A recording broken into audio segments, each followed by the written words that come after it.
Hello everyone. Welcome to our today's lecture, which is one of the events that accompany our temporary exhibition. What's Cooking? Jewish Culinary Culture. The exhibition was opened in March and will be available to the public until the middle of December. And I have an honor to introduce to you Yael Raviv. Yael Raviv is an author of a great book, Falafel Nation, the cuisine and the making of Israeli national and the making of national identity in Israel. And she's also an author of many publications on food. And in general, she's exploring food in many different cultural contexts. She's dealing with food as a medium, also in art. She received her PhD from New York University's Department of Performative Studies, and at the moment she's still teaching at the New York University in the nutrition and food studies department, and she's also a teacher at the University of Gastronomical Studies in Bra in Italy. And yes, is dealing with food also in a more practical way. She's a founder of Umami Food and Art Festival, and also she's CEO of the Jewish Food Society, the organization, non-profit organization based in New York, which is creating a great, huge archives of recipes of Jews from all over the world. Together with the stories. And actually Jewish Food Society has been also our partner when we were working on the What's Cooking exhibition. They shared some recipes and some stories related to food with us. So I've cooperated with Yael before, and I'm very happy that she's having this lecture today. And the title of the lecture is the title of the lecture is Falafel Nation, Food, Art, and the Making of Israeli National Identity. So the lecture, as Yael told me, the lecture is partly based on her book, Food and Making of Israeli National Identity, which was written in 2015, so seven years ago. And in this book, she's exploring the role of food in molding, constructing, presenting Israeli identity, Israeli nationalism. And she's also tracking how the idea, the notion of Israeli nationality has been changing over many decades, following different historical events. And subsequently how also the role of food was changing. So it's a great book, but today, as the title of the lecture shows, it will be also focused on, Yael will add to it the layer of artistic creativity, because after writing this book, as she told me, she's more focused also on art as a medium for topics related to food. So so Yael, the floor is yours. Thank you so much.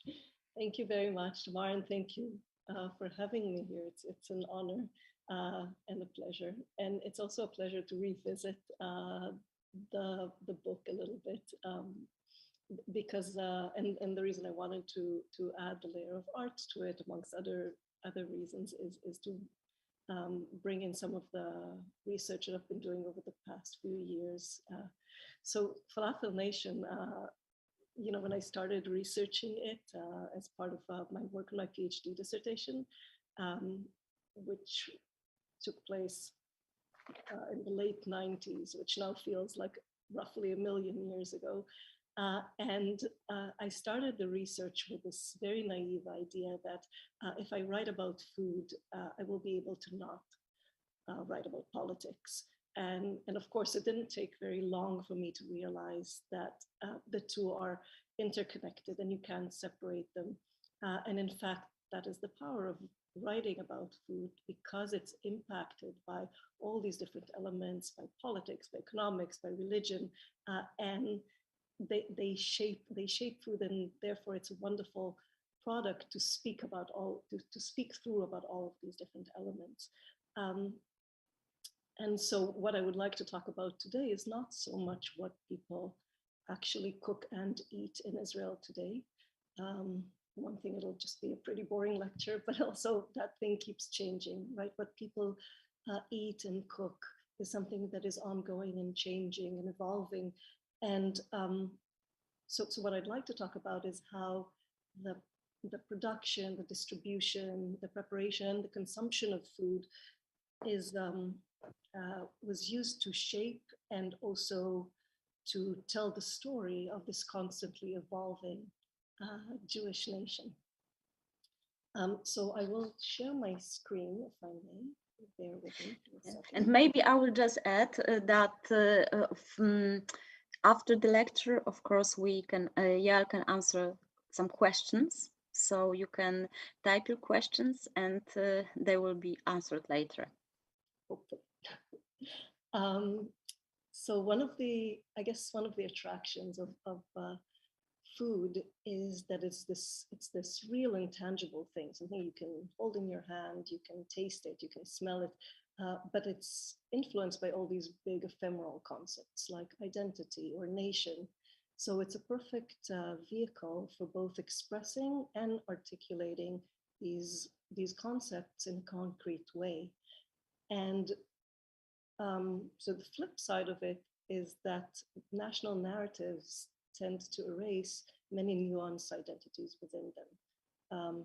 We know, for example, that to be Jewish or Israeli can mean many different things for different people, that it can take many different forms. And culinary culture is actually one way of highlighting these differences. And in fact, that's one of the things we try to do at Jewish Food Society, right? To create this place for diverse voices within the Jewish experience and accessing their stories through the kitchen.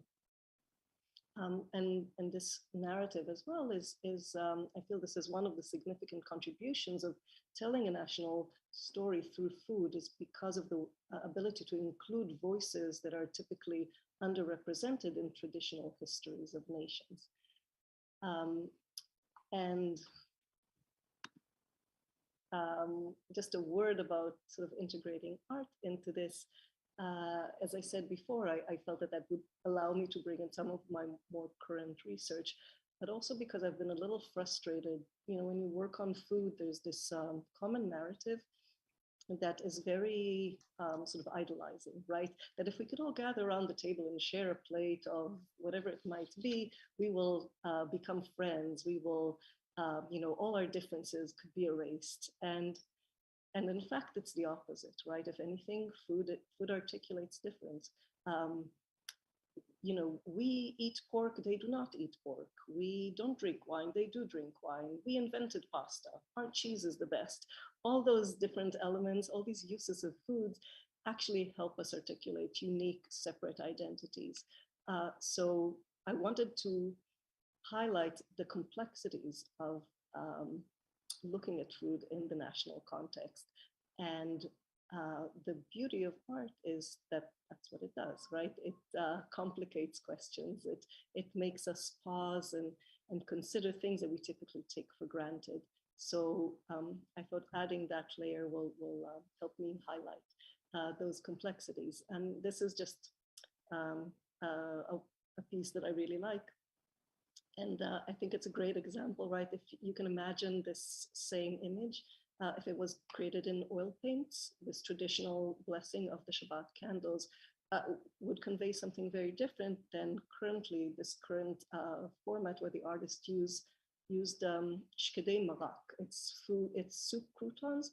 They're this highly processed, very popular snack food in Israel, like one of these ultimate Israeli inventions. And by creating this image from this product, the artist is able to to showcase the tension between these two identities in this very tangible way, or to create a dialogue between them, if you will.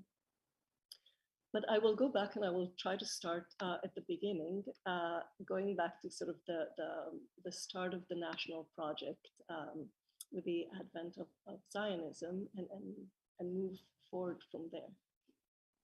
So Jewish nationalism developed in Europe amongst other, at the same time as other national movements during the late 19th century. And one of the movement's core missions was to shape a new Jewish person, one that is more than anything in control of its life and of its destiny, a persona that is active, not passive, that is strong, that is independent. And agricultural work in the land of Israel in particular was seen as this perfect tool for remaking the Jewish figure, while also, of course, creating this very literal bond with the new land. So you can see in a lot of the art that surrounded early Zionist work, these images juxtaposing Jews in attitude of prayer with them working the fields, right?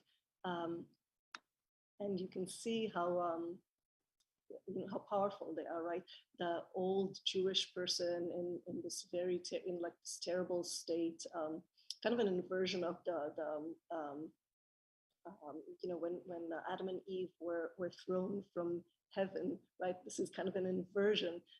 Agricultural work, working the land is depicted as this a way for redemption, for finding this new existence that is vital and powerful. So the first waves of immigration, the first Aliyah, is starting at 1882, and we see a very strong focus during that time on agricultural labor as a way of connecting to the land and to the people in it. And this initial wave wasn't about creating a new society. It was about creating just this new Jewish figure and that works the land, that is different from, this is the start of the new Yishuv, the new settlement.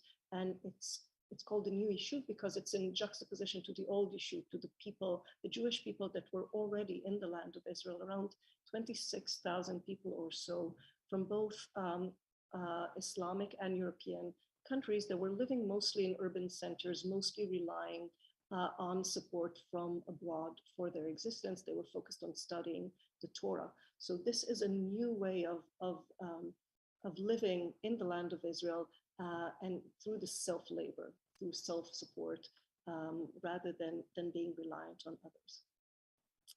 The other thing that agriculture and agricultural products helped the Zionist movement do is offer a very, this literal connection to a biblical past, creating a direct link between modern Jewish nationalism and an ancient Jewish existence in the region, legitimizing the Zionist narrative of return.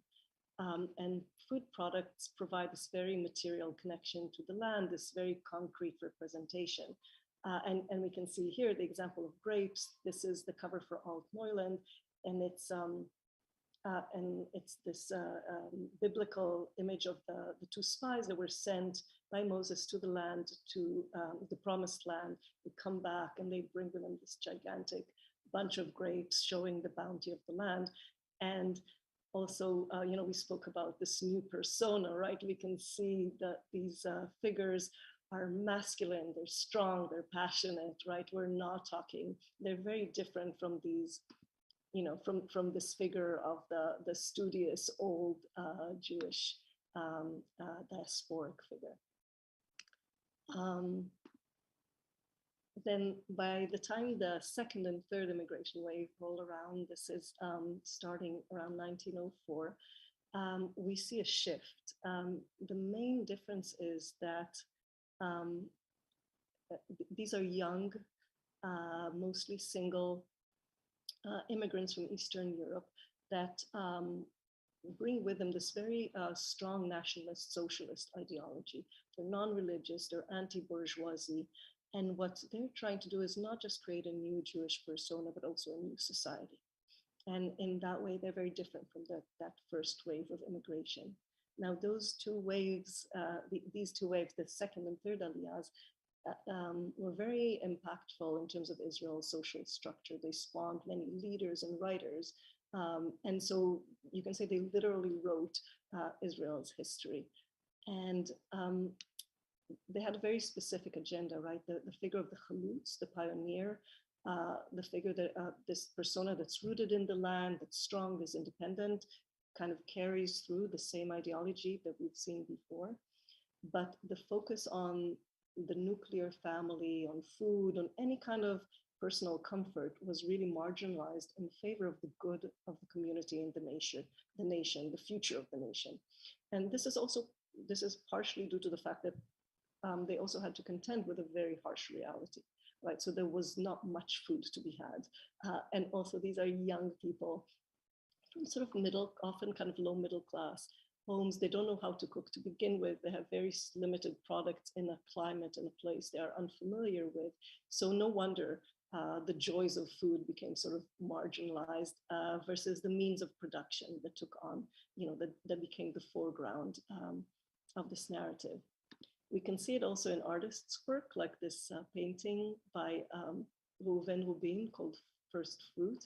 And again, here too, we see in the center this image of this tanned, muscular chalutz carrying a bounty of the land, and the female figure as well, her breasts are bare and she's carrying an orange. And it all speaks to fertility and passion,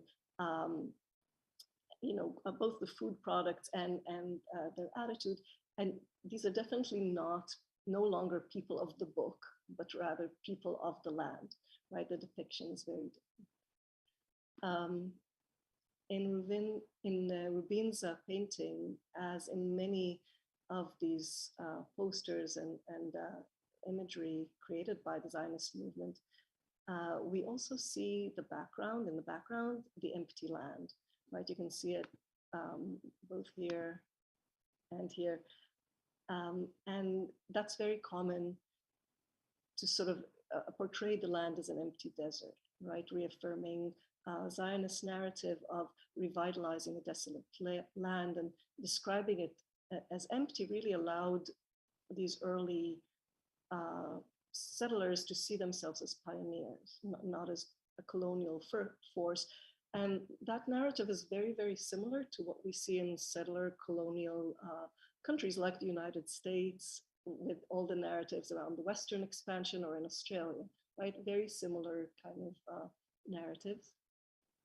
And in this image, again, we see the link to biblical time, right? This idea of using the biblical language of biblical food products to create a link between current Jewish life in the land and an ancient biblical past. I want to jump ahead a little bit and speak about agriculture in the present. And if you look at Israel today, agriculture is not perceived as this ultimate ideal, right? The majority of agricultural work in Israel is done by foreign temporary laborers. However, agricultural practice, it remains an important part of the Israeli national DNA, if you will. It's no longer seen maybe as a tool for shaping new citizens, but it does retain the power to shape the environment through human intervention and innovation, as we see in the abundance of Israeli ag tech startup companies, and also in the lore around agricultural innovation, like cherry tomatoes or greenhouses, which can be seen here in this project by Sharon Glasberg. This project, Agriculture, a Play in 5 Acts, is a multi-channel video installation, and it's framed, it's shown within the structure of an Israeli greenhouse. That's considered one of Israel's contributions to modern agriculture. And this project was based on a collaborative work with Thai agricultural workers in the artist's home village, and a public performance that was part of it, where these workers joined the traditional parade staged every year during Pentecost, the Pentecost holiday, which Shavuot, which we just were just through last week. And this is very common. This kind of parade is very common in many rural communities in Israel to this day, celebrating spring and the bounty of the agricultural labor. And in this project, the Thai workers built their own float, performing Thai music, decorated with blossoms harvested from these leek blossoms, harvested from the fields where they work. And I think this project is very interesting, not only because it raises questions around citizenship and the role of agriculture in Israeli society, but also because it affects real change. It in fact integrated these Thai workers into the social fabric of the Israeli village. And I will come back to it towards the end of my talk. Something that happened shortly thereafter. So to contextualize, in 1918, we see the end of the Ottoman Empire rule and the beginning of the British Mandate in Palestine. And that's also the time where we see the inception of a lot of the national borders we're familiar with in the region today. In the mid-20s is where we also see the fourth wave of immigration, the fourth Aliyah, which is again very different from its predecessors. This time we see immigrants from Central Europe that are largely from Central Europe, largely families, a lot of women, craftsmen, merchants, people that gravitate towards the urban centers, people that whose worldviews are much more capitalist and bourgeoisie. And we see a parallel shift in how the national movement uses food products in the context of nationhood with this new wave.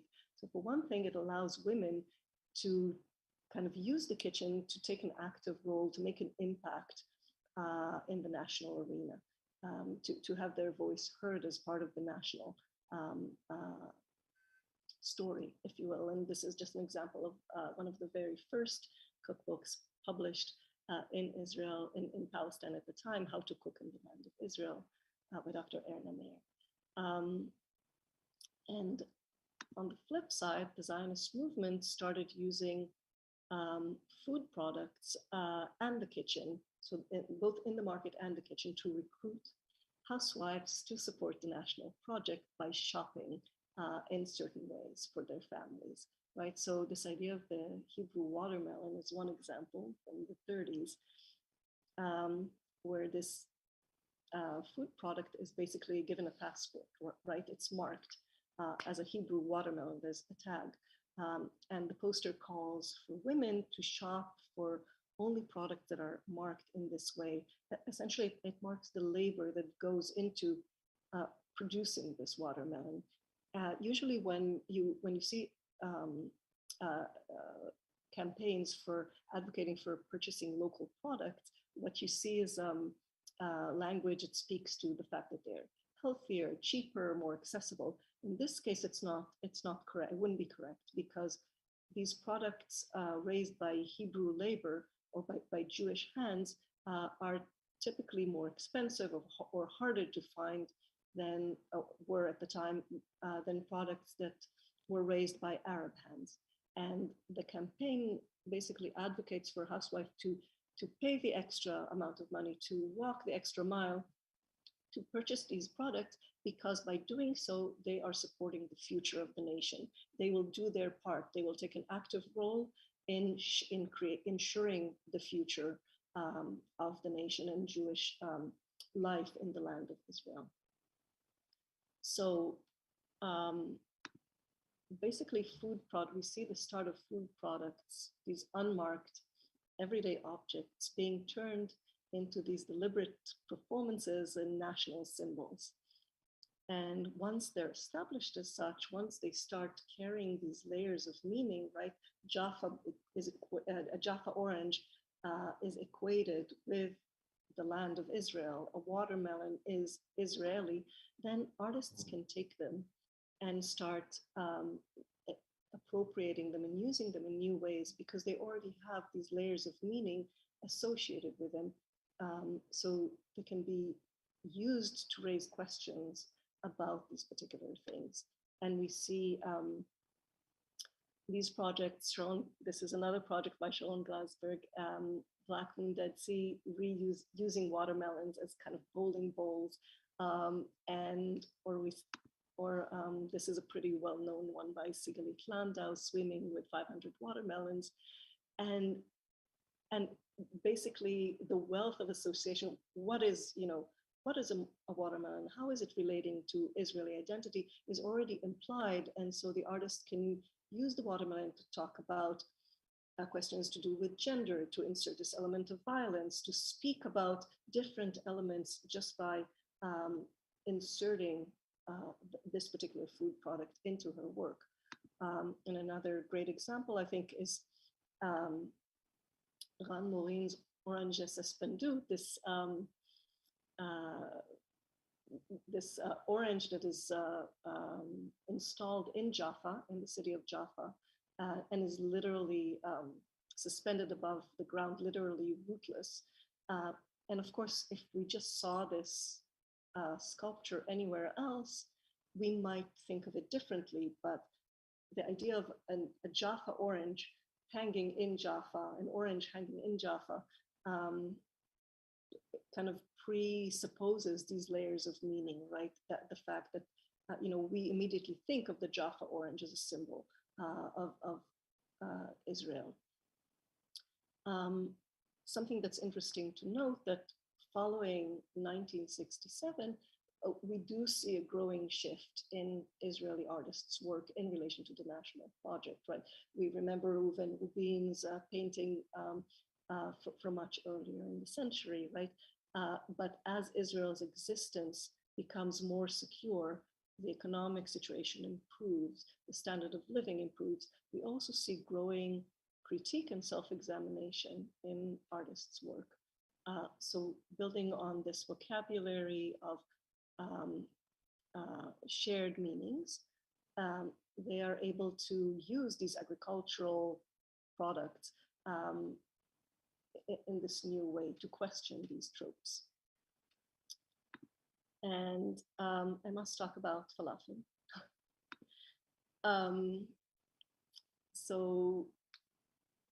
National dishes, much like these products, tell us stories, right? These food choices, what is the national dish, essentially tells us a story of how a nation sees itself and how it wants to be seen. And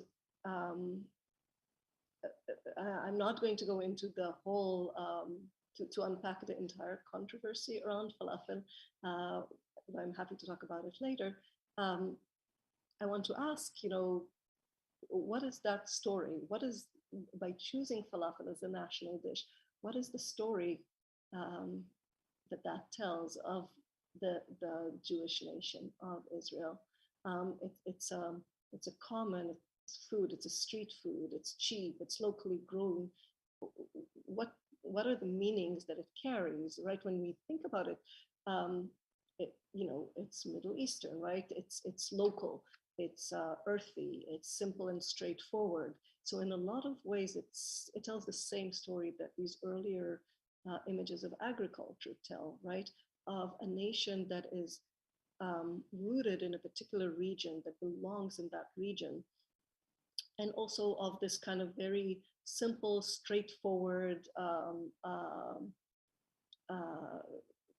rooted, earthy persona, Israeli persona. Another thing that's interesting about falafel is its relationship to the Jewish diaspora, if you will.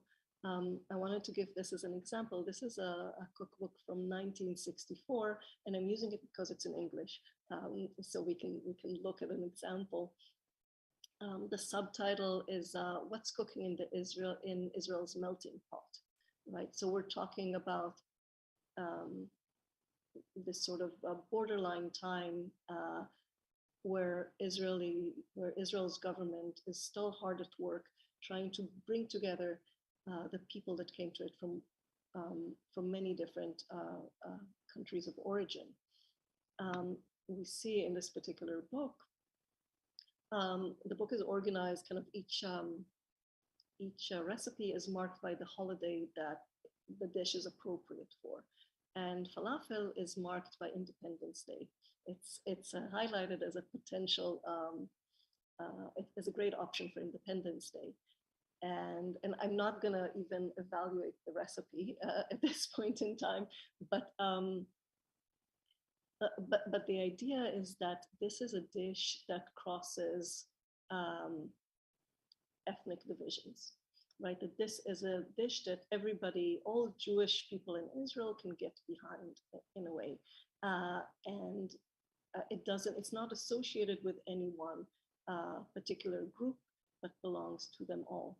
And I'm showing that in, I just want to show it in comparison to other, I don't know if you can read this, it's a little small. But these are other dishes that are associated with other holidays, like Shabbat or Yom Kippur, and they're all very traditional Eastern European dishes, like chopped liver or jellied calf foot. And so we see in this example, this moment of tension between this maybe dominant group of Eastern European, Central European Jewish people and all these other ethnic groups that are all coming together in the land of Israel, trying to negotiate and find a unified voice, if you will. And I'll return to that. But once falafel sort of established itself as this hallmark of Israeliness, then it, again, like the orange, becomes fodder for artists that want to question or raise questions around Israeli national identity. And Falafelman is one of my favorite examples of this. It's a comic book by Dorit Maya Gur. And basically this idea of Falafelman as this Israeli superhero, right? Falafelman is a result of an experiment gone awry, bringing together a falafel bowl and this gentleman, and the alter ego of Falafelman is not someone you'd necessarily want to spend time with. He's a slob, he's lazy, he's a big mess, not something awe-inspiring at all. And by creating, by using this particular figure as Falafelman, the artist is able to make us question this idea of Israeliness, the idea of an Israeli hero. What does that mean? What does Israeli identity mean in this context at this time? Other artists that use falafel in their work, this one, Micha Lowry's Falafel Towers. Again, this is not actual falafel, but or pita bread, but these precarious towers speak, this does not look like a solid foundation, right? They speak of this kind of danger, this fragility. Shachar Malkus is King of Falafel is a video work. King of Falafel, it's like a very typical name for these falafel stands. The King of Falafel, the best falafel ever. It's like a very common name. And this one happens to be on the moon. Again, just this incongruous location, right? It makes you question the very choice, right? Raises questions. Obviously this is absurd to situate a falafel stand on the moon. What does that mean for falafel stands in Israel in real life? Another food product that's used in much the same way is hummus. I will not talk about hummus since Daphna Hirsch does a great job of investigating that as a national emblem, but I do want to just highlight this one example. This is a piece by Eli Petel, And it's shaped like one of these, the china plates that Eastern Central European women typically would have on their walls, this collection of plates hanging on the walls. And by placing hummus in this way, and you can see it's not meant to be held that way, right? It's not, it's dripping in the plate. Again, it speaks to this, the incongruous combination of Jews from Europe and this particular local food stuff, and what does it mean when you try to combine the two or use one to speak of identity of the other. And again, porcelain hummus speaks to the same sort of incongruity here. So I want to talk a little bit about this tension between the dominant narrative and the variations within it. So in the first 3 years after independence, Israel saw something around 700,000 new immigrants arrive in its first 3 years. And if you want to compare it, you know, before that, during the 30 years of British rule, there were about 500,000 immigrants that arrived slowly over 30 years. So we're seeing in 3 years, 700,000 people arrive from various locations. About half of them were from Asia and Africa, sometimes entire communities. And the new government was contending with how to bring all these people together into a single unified nation. At the same time, it was also afraid that there was this fear by the dominant sector in Israel at the time of Levantinization, right? They wanted to make sure that they maintain Israel's nature as this Western European place, and so there was a lot of sort of training of new immigrants, and that we see, you know, in the example of that cookbook, where national holidays or where religious holidays are celebrated with sort of traditional Ashkenazi or European dishes. There's also this tension between people that come from Arab countries, and all of a sudden, in this period of time after independence, Arabs are the enemy, right? So how can we have people whose culture is more akin to the culture of the enemy rather than to other Jewish people? How can we negotiate that? We have to show that we are all united, that we are all the same nation. So we see a lot of work with food amongst any other cultural, you know, alongside any other cultural product, to try and bring all these groups of immigrants together and unify them. But towards the late 1950s, this becomes untenable. We see riots by Moroccan youth in 1959. There's different upheavals, basically calling out this unfair treatment of non-European culture and people. And slowly we see a greater and greater openness to variations within the culture. So we still have national symbols that are used for the outside world or for tourists, like falafel, but we see more and more openness to ethnic variety from within. And there's quite a number of artists' work that really investigate these specific ethnic foods. Shachar Malkus's Sabich is one example. It also, of course, investigates a relationship to art. It's very much along the Jackson Pollock style of painting, only he's creating this gigantic Sabich sandwich, which is an Iraqi sandwich. Another project is Boaz Arad's Gefilte fish, where he interviews his mother. She's making gefilte fish from scratch while he's interviewing her, asking her about a variety of things, but sort of highlighting the relationship between Ashkenazi and Sephardic Jews. And you never see her face; you only see her hands and his. You hear her voice, and you see his face. So definitely questioning that relationship between Ashkenazi and Sephardi Jews.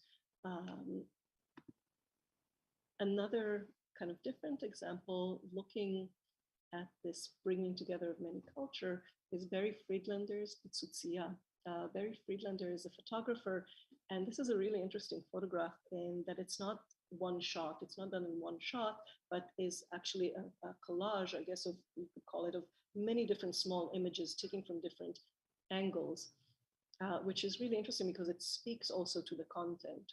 I don't know how well you can see, but in the background, there's a blonde, kind of Slavic looking woman. In the front is maybe a Yemenite woman, a dark-skinned woman.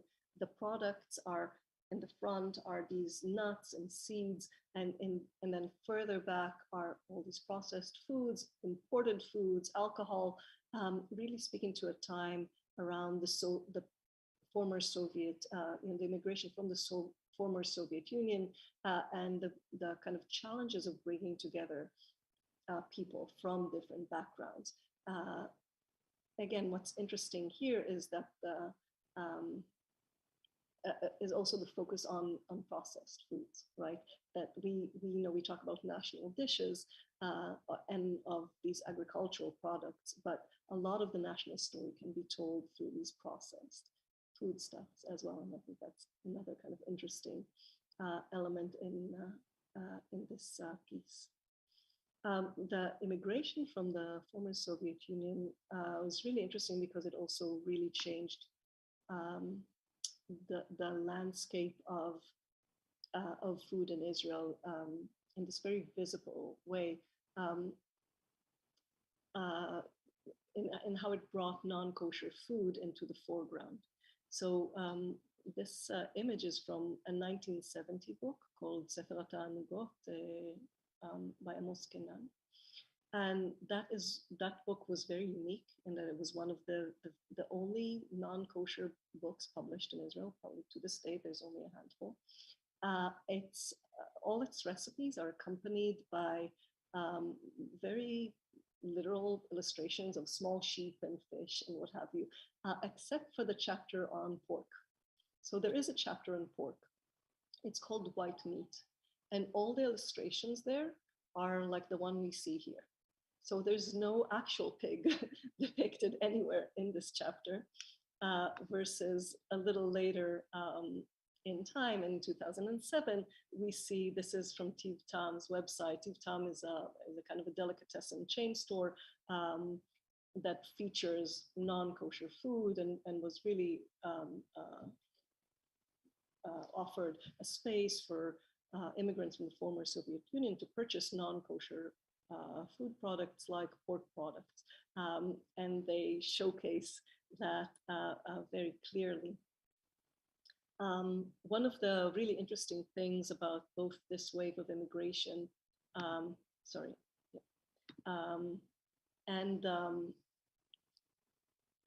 which started in 1990, and the wave of immigration that slightly precedes it from Ethiopia.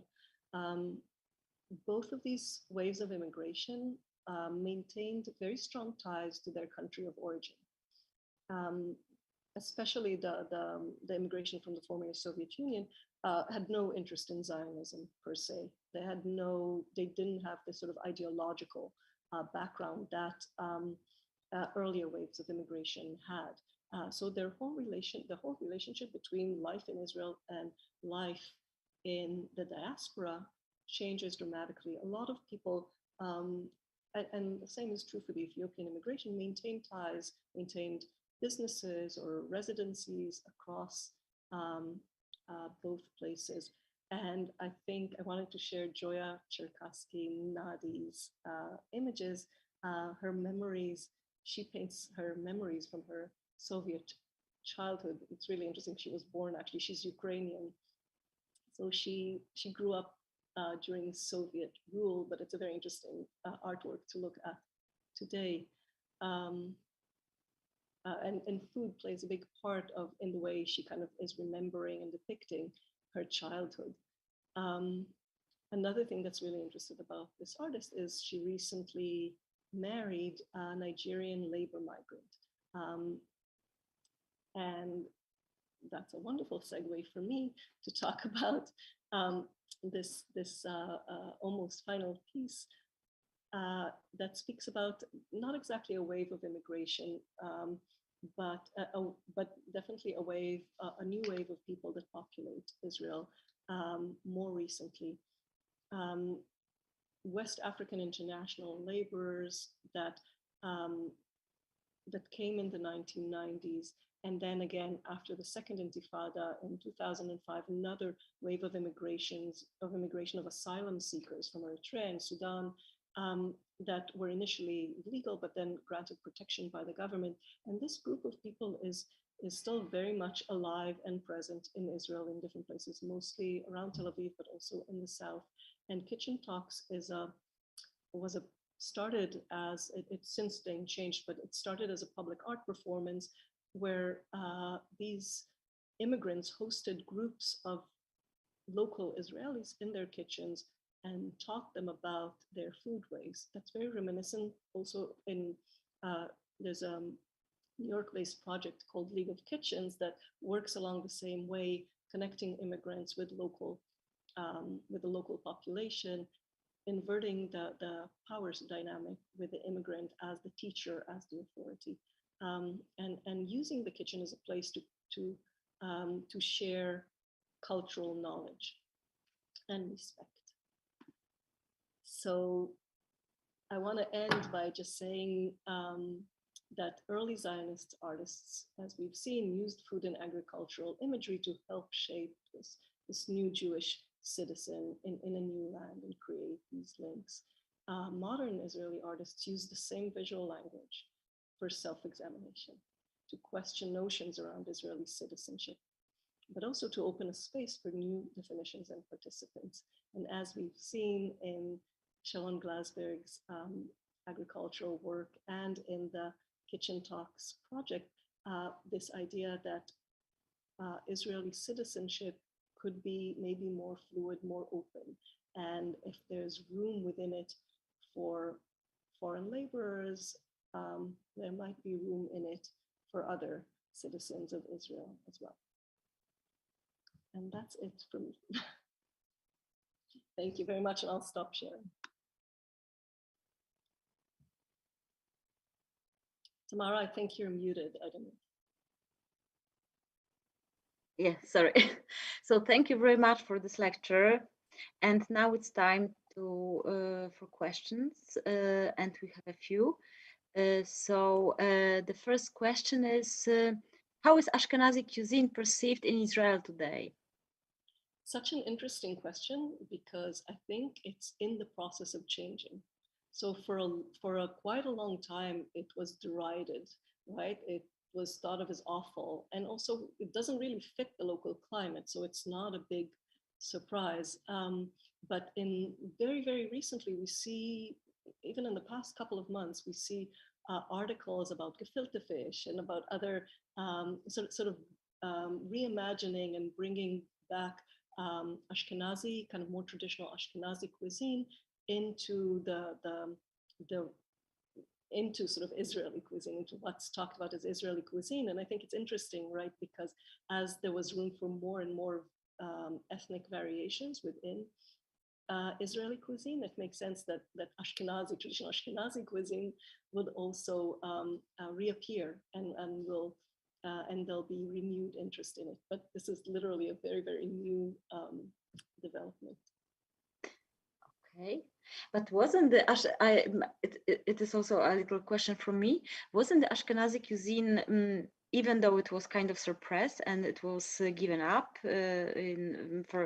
because of new values and new local conditions, but I also infer that from your book that actually it's always was somewhere there, that it was in the background, and that and especially when you showed us the book connected to holidays and some recipes like in this project of creating this national way of eating, wasn't it like that those some Ashkenazi dishes still played some role?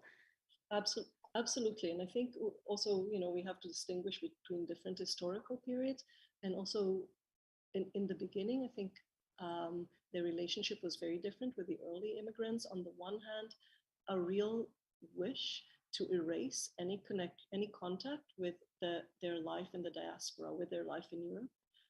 so a very aggressive move to kind of put all that behind and adopt local customs, coupled with a very difficult time in doing that because they've never had olives before, right? So, and Shai Agnon does a beautiful job, in fiction, talking about this challenge in adapting and adopting adapting to these new local products and using them. One of the things that's a great example is bread, because I think bread is something that is very difficult for us to change. It's so foundational in how we eat.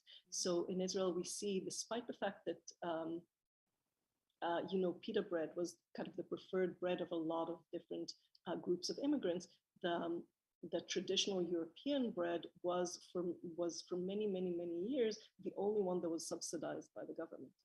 Very much a traditional moves. So I think it's a very good question, because when you look at the negotiation of Ashkenazi food within Israeli culture over time, it really speaks to that tension, right, between, and the tension of both of these immigrants, how do we negotiate our wish to acclimate ourselves in this new place and separate from this, from our place of origin, coupled with the most challenging, but this is all new to us, how do we do this? And then also maintaining this European flavor, this Western flavor of Israeli culture in the face of so many immigrants that come from the Middle East and African countries and actually consume a very different diet. How do we negotiate these two things? And the tension between the two things continues throughout Israel's history to this day, with a lot of back and forth. Okay. Okay. So here's the next question, and it's somehow, I think, is connected to what we have just talked about. So, can we trace this moment when the notion of Israeli cuisine or Israeli culinary culture emerged? And so is it possible to say when people started to talk of Israeli cuisine, and then how has it evolved, or is it still evolving? And that's a really big question. It's great. The short answer is yes, it's definitely still evolving, as I think all cuisines are, right? When we talk of a national cuisine, some of the things that we think of automatically, when we think of what is Italian food, we think of tomato sauce. When we think of Irish food, we think of potatoes. When we think of Japanese food, we think of rice. But all of those products are not native to those countries, right? Potatoes and tomatoes come from the New World. Rice came to Japan from China, the country of its enemy, right? So cuisines are always evolving. This is not a new thing that's typical just to Israel.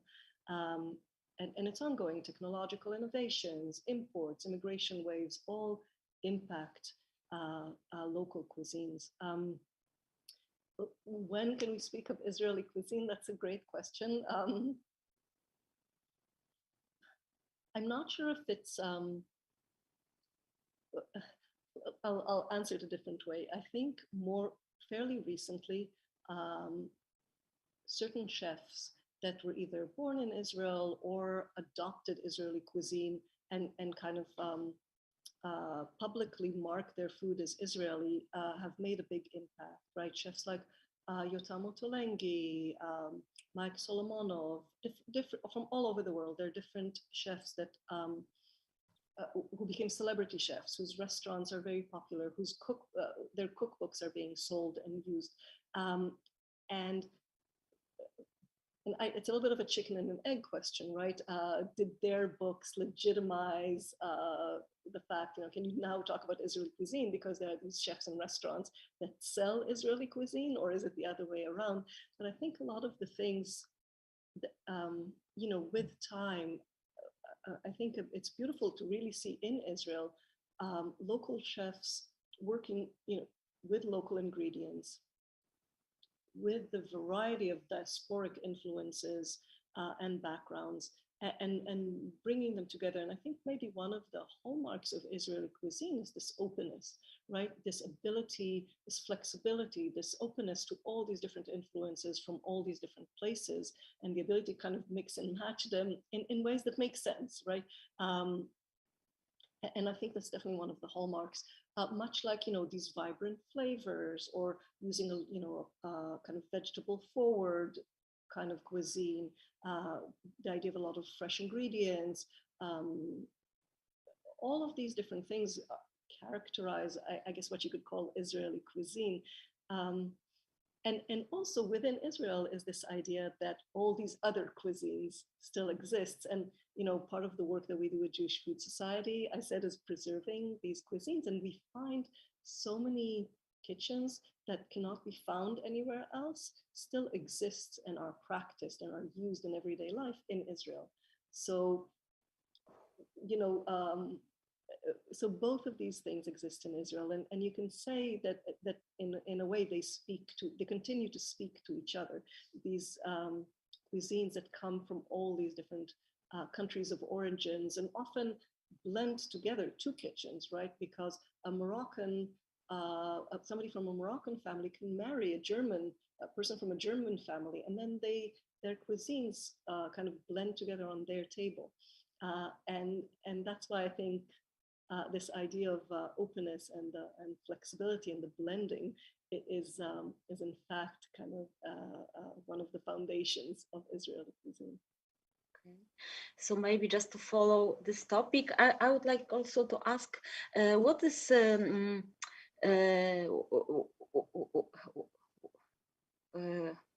what is the attitude? What was it at the beginning of the state or before this establishment of the state of the Israeli pioneers towards the local Arab cuisine?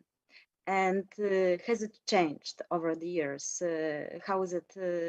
How does it look now? That's also a big question.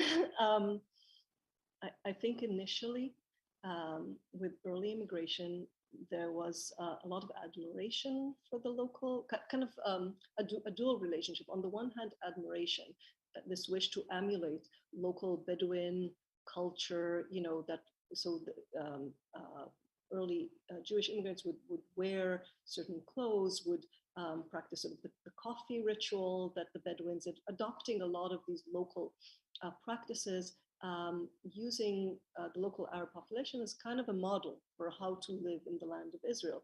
But that's kind of a sort of a left-handed compliment, if you will, because it also speaks. They were saying that the local Arab population lives as our forefather lived in biblical times. So it's also saying they're primitive, right? That we are bringing modernity and Western culture and values to this place. So there was always kind of that constant. So there was the tension from the start, if you will, even as when they were used as models and admired, there was the sense, if they still live as our forefathers did, they're stuck in time somehow, and we're bringing them to the modern age. I think the relationship changed a lot over the years. Obviously, once the official independence of the state of Israel in 1948 was announced, for the Palestinians, May 15th, 1940, May 15th is the day of the Nakba, the catastrophe, right, where around 700,000 Palestinians either left or were driven out of their homes, and the dynamic very much changed at that time, changed again after 1967, when Israel took control over certain Arab territories, the Gaza Strip and the West Bank, during the 1967 war, and then made a decision following the war not to relinquish, not to give those territories back. That created a whole other layer of tension, obviously. So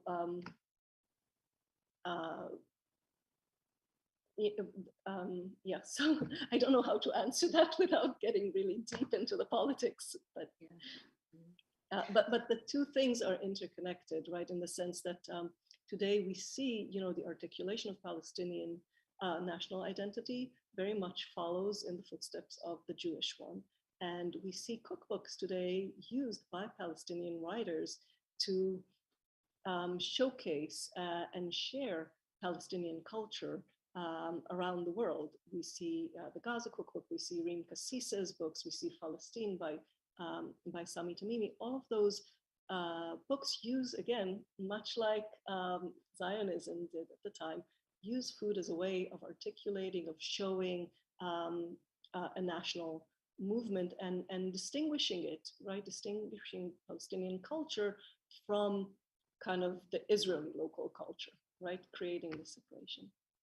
Okay, okay, cool. And then, so it's about, the next question is about bringing all the immigrants together. Is the whole greater than the sum of the parts? Are the dishes made by Jews from Middle Eastern countries more prominent than those made by Ashkenazi Jews? I think the beauty of cuisine is that it makes room for these diverse voices. I don't think, every family, every person, right, has their own preferences. Some choices have nothing to do with nation, right? Sometimes you're a vegetarian. Or, there are lots of choices that speak to identity in the way we eat. And definitely ethnic affiliation is part of them. But I think the beauty of any cuisine, not just Israeli cuisine, is that there is room for variation within kind of the national whole. And in fact, it's a way of countering the national narrative, right? The nation is all about kind of painting these big pictures of everlasting, unified whole. And cuisine is insidious in that way that it makes room for all these different voices, for all these different variations, whether they're regional or economic strata or ethnic, whatever they might be, they can be showcased and practiced in everyday life. And so continually give a counter narrative to the national. Okay. And I would like, because there are no other questions from the audience. Which is good, because it's 3:00. If anyone has a question, it's the last moment. And my last question would be, I would like to ask you about vegetarianism, because Israeli cuisine, if I may use this word, is known as based on fresh vegetables. That it's very it's the cuisine that is that corresponds well with vegetarian diet. And so, was there any special was is there anything were there any ideas about vegetarianism in this Israeli cuisine construction process, and yeah, what is the attitude towards vegetarianism in Israel today? I think Tel Aviv is boasting one of the largest vegan communities in the world. If I know that, I would not swear to it, but that's sort of my impression. I think it's a little bit maybe ironic, but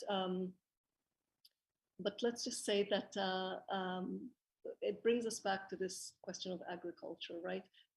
The idea of using these local products as a way of connecting with the land in this very immediate, concrete way is definitely part of the DNA of the cuisine, right? So I think it makes sense that it'll be sort of vegetable forward, even in its ideology. And yeah, and I think if I, to go deeply into the vegan conundrum again would take us into a deep political question that I'm not sure that we have time to unpack. So maybe I will leave it at that. Okay. Yeah, and just so then, as for the meat, so what is the most favorite meat in Israeli cuisine? Because I know that lamb is more connected to Arab cuisine. So what would it be? Chicken. Definitely chicken. Yeah. So isn't it like European, Eastern European tradition, or? Well, chicken was just for a long time just the most commonly available meat, right? Both for egg, because it was egg production, and it's an affordable meat. because beef is very difficult to raise in Israel, right? It's just very limited in terms of its geography and its available grazing areas. And lamb it has a very distinct taste that a lot of the European immigrants were not used to. So chicken was sort of a happy place, both in terms of economics and in terms of flavor. And to this day, it's very, very common. And also we have to remember that throughout its history, until very recently, the standard of living in Israel and the economic situation was not as prosperous, right? So the economics of which protein we will use were very much a factor. And that's, again, another reason for the popularity of dairy in general and vegetables, right? Because those things were more readily available locally, were more affordable. Only in the very recent past have we seen Israel make a jump to this much more affluent society. And also we see much greater disparity, much within Israeli society. It's all very recent trends. So, so for all those reasons, yeah, chicken. Chicken is it. The most famous one is probably chicken schnitzel, right? A version of the Viennese schnitzel made locally. It's one of the most common ubiquitous Israeli food, made out of chicken and fried, two things that are very much favored by Israelis. Okay. And the Israeli restaurants in Warsaw, they usually do not serve meat. They are like very vegan and vegetarian friendly. So, and so this is probably the notion of Israeli cuisine here in Poland, in Warsaw. And interesting. Yeah. So, I think I could ask you many more questions, and this topic is very, very interesting. And also, like, working on our What's Cooking exhibition here in Poland, we realized, I personally realized how amazing topic is food, and that we can talk about everything through the prism of food. About politics, about very serious issues, and so, but we cannot keep our audience too long, and I don't want you to keep you too long. So we have to end our meeting. So yeah, thank you very much for this presentation of your book. Thank you so much for having me. I appreciate it. Yeah. And thank all of you for being with us and for listening. And please follow our program, and we invite you to next events. And also those who can, we invite you to visit our temporary exhibition at the Polin Museum. Thank you. Thank you. Bye.